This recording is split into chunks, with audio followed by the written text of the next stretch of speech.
Reactant and से reaction product की तरफ प्रोसीड करेगी। ठीक है, अब दो तरह के रेट ऑफ रिएक्शन पढ़ेंगे, one is called as average, another one is called as instantaneous. पहले एक बार सिंपल अर्थ समझो, रट्टा नहीं लगाना है कतई। इंस्टेंटेनियस का मतलब क्या होता है? इंस्टेंट, देखो तुम लोग है ना आजकल ऐड देखते होगे इंस्टेंट कॉफी ब्रू की, है ना। इंस्टेंट का मतलब पता क्या होता है? जिस वक्त सोची थोड़ी देर में बन गई, ऐसे तो होता है। नहीं तो इंस्टेंटेनियस, इसका मतलब तुम्हारा अब मन कर रहा है कि मैं अब रिएक्शन को देखूं। जिस वक्त तुम रिएक्शन को देख रहे हो, जिस वक्त ऑब्जर्व कर रहे हो, तब जिस रेट से रिएक्शन चल रही है, that is called as instantaneous. दूसरा है एवरेज। एवरेज का मतलब 1 2 3 4 5 बार रिएक्शन को देखी, कभी थोड़ी ऊपर की तरफ फास्ट थी, कभी स्लो थी, कभी फास्ट थी, कभी स्लो थी, उन पांचों को जोड़ करके टाइम से डिवाइड किया, तब जो रेट ऑफ रिएक्शन आया, that is called as average rate of reaction. तो rate is equal to change in quantity upon में टाइम टेकन। तब मैं लिख सकता हूं एवरेज रेट ऑफ रिएक्शन क्या होगा? एवरेज रेट ऑफ रिएक्शन मतलब the change in concentration of any of reactants or products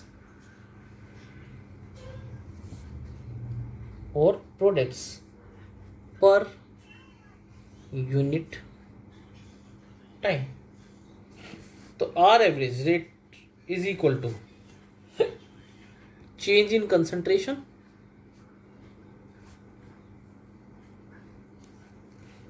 of either reactant or product upon time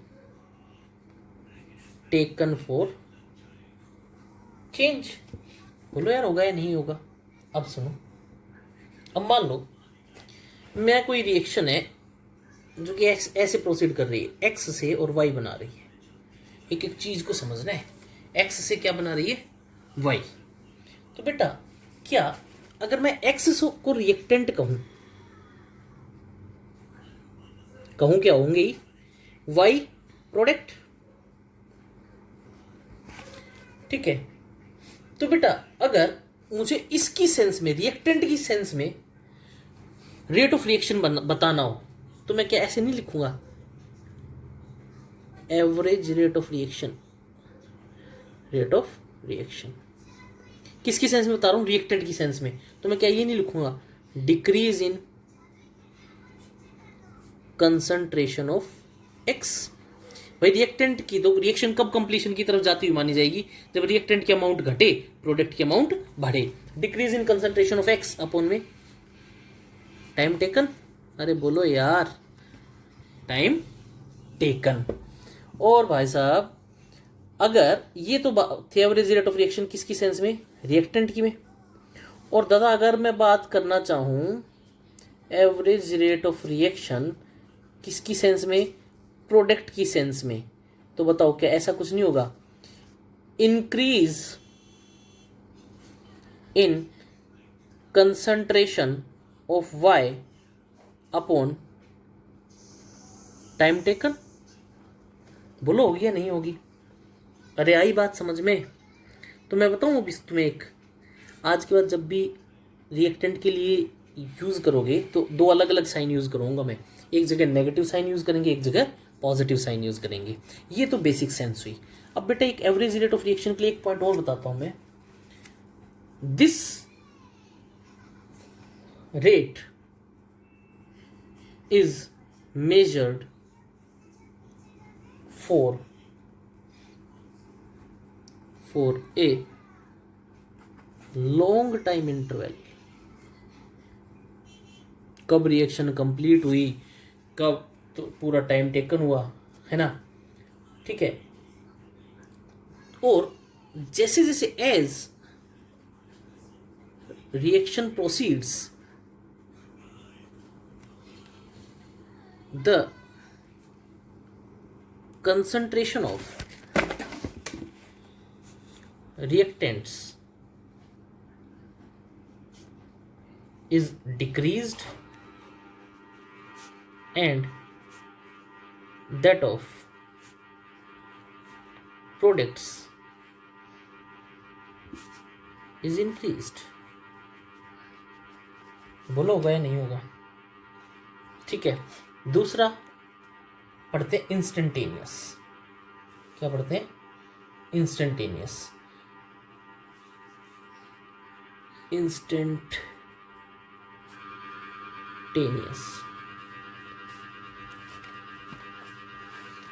It is the rate measured for infinite small interval of time. ठीक है, ये था instantaneous. उसके बाद अब बेटा कोई भी एक रिएक्शन लिखते हैं. देखो मान लो ये रिएक्शन लिखता हूं मैं. For example, in case of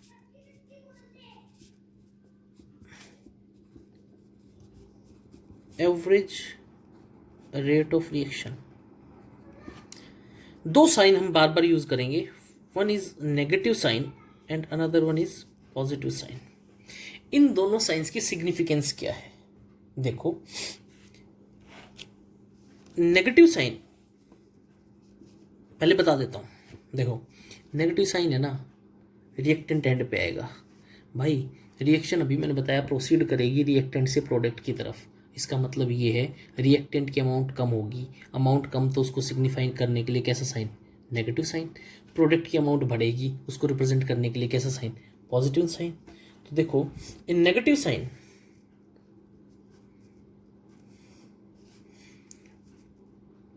if placed before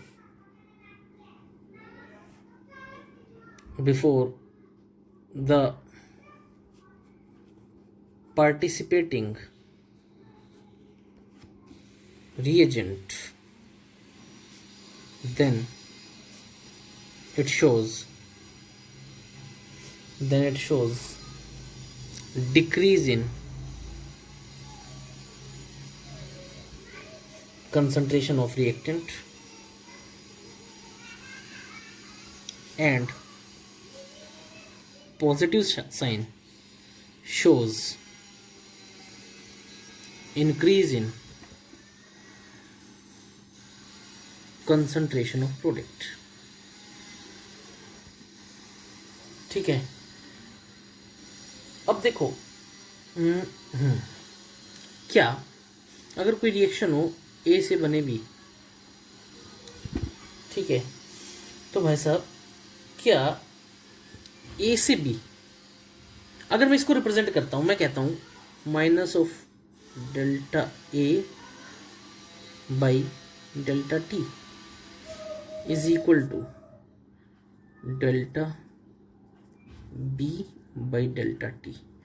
अब बहुत इंपॉर्टेंट बात समझा रहा हूं, ध्यान से सुनना एकदम.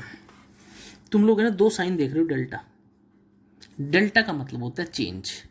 चेंज का मतलब चेंज इनिशियल कुछ फाइनल कुछ, यानी कि चेंज का मतलब होता है final minus initial. Final minus initial, this is called as change. ठीक है. अब देखो, डेल्टा ए माइनस का साइन डेल्टा साइन है. जब रिएक्शन शुरू नहीं हुई थी, इसका मतलब तब केवल पिक्चर में कौन था? ए किसकी तरह एक्ट कर रहा था? रिएक्टेंट की तरह. जैसे जैसे रिएक्शन आगे की तरफ बढ़ी, रिएक्टेंट की अमाउंट घटी तो डेल्टा का साइन आ गया. इसका मतलब जिस टाइम पे तुम लोग रिएक्शन पढ़ना चाह रहे हो डेल्टा, उस टाइम पे चेंज कुछ रिएक्टेंट की अमाउंट कुछ और होगी, शुरुआत में कुछ और थी. तो बताओ डेल्टा का अर्थ समझ में आया या नहीं आया? रिएक्शन आगे की तरफ बढ़ी, रिएक्शन शुरू हुई, मान लो t is equal to 0 second पे.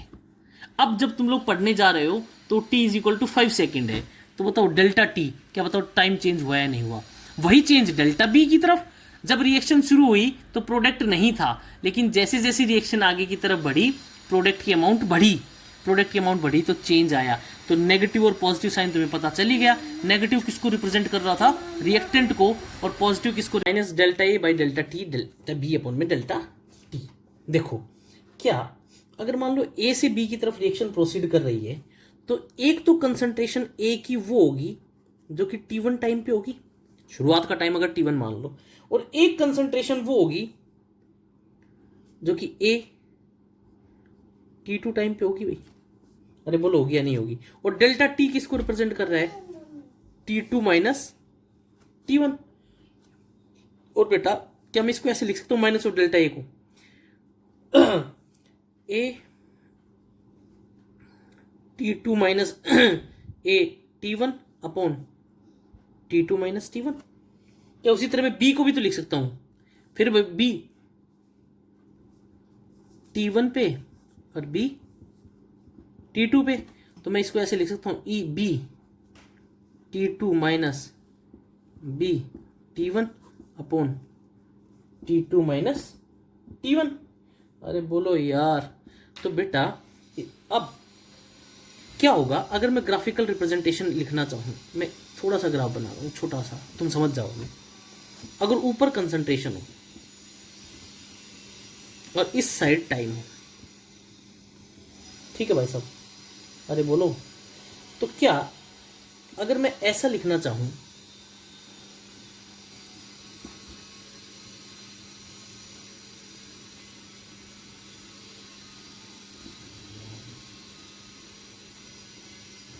ये जो अमाउंट घट रही है, कंसंट्रेशन घट रही है, ये किसके लिए होगी? ए के लिए, बी के लिए?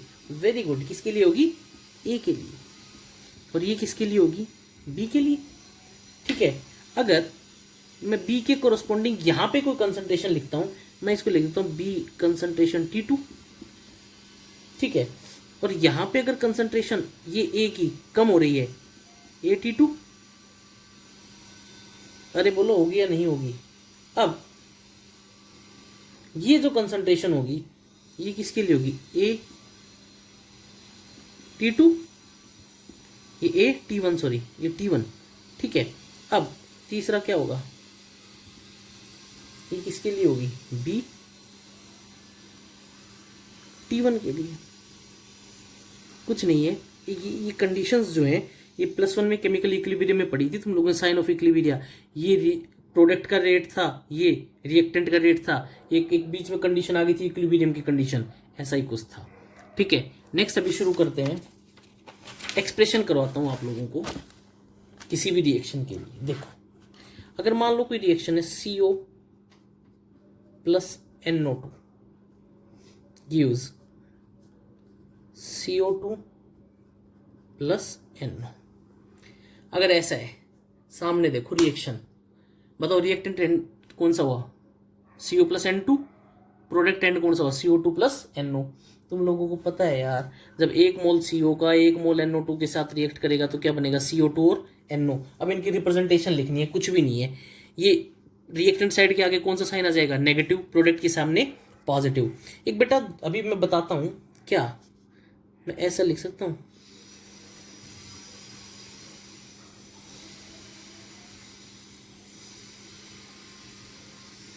देखो इज इक्वल टू, क्या ये ऐसा नहीं हो जाएगा?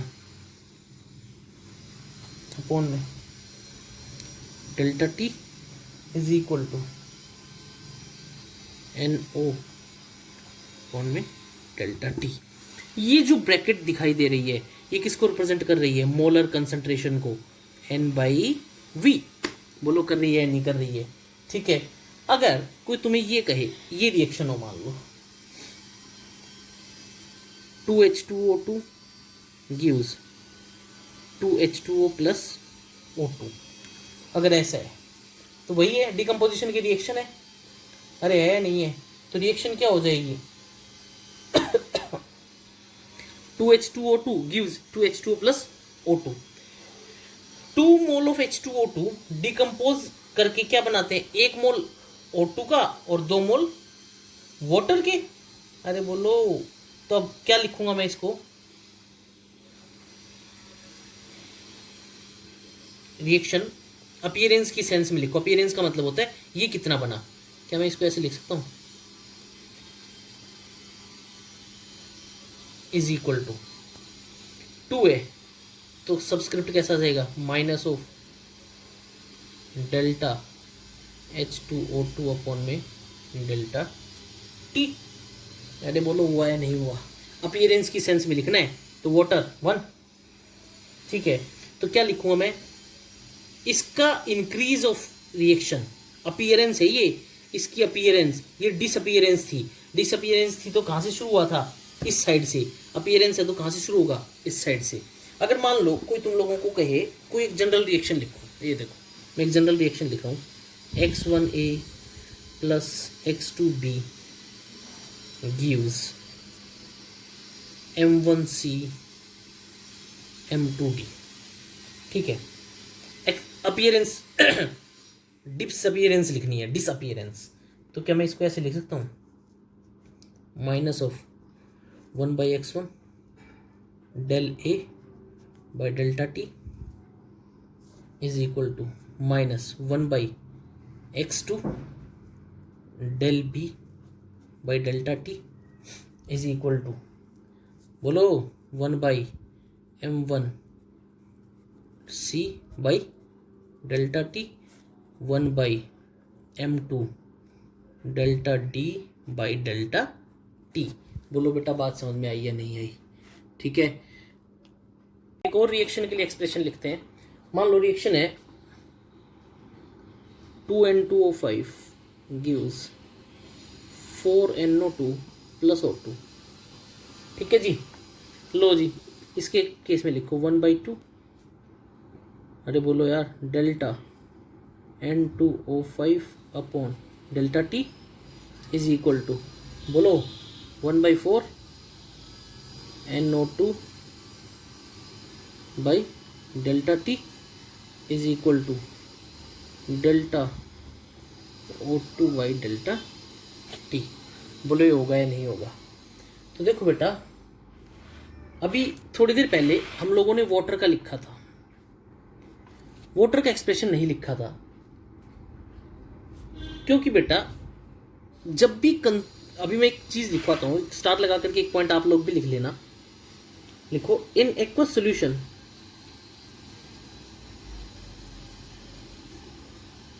in aqueous solution the rate of reaction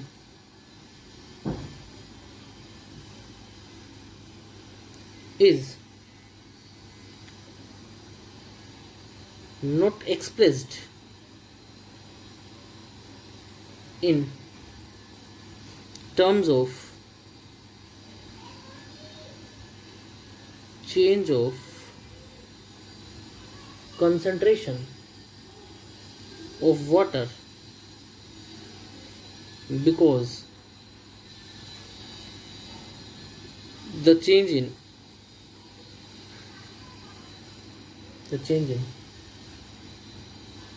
concentration of water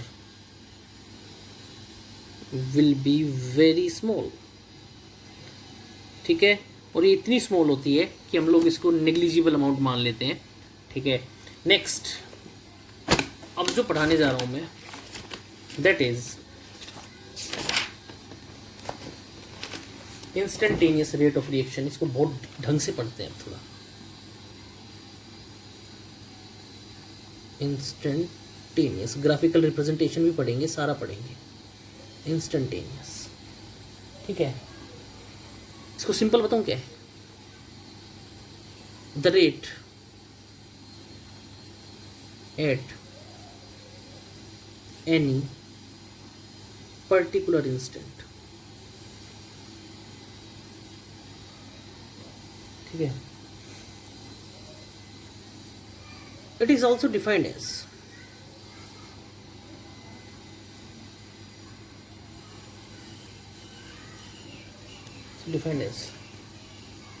rate of change of concentration of any of reactant or product over a very small interval of time.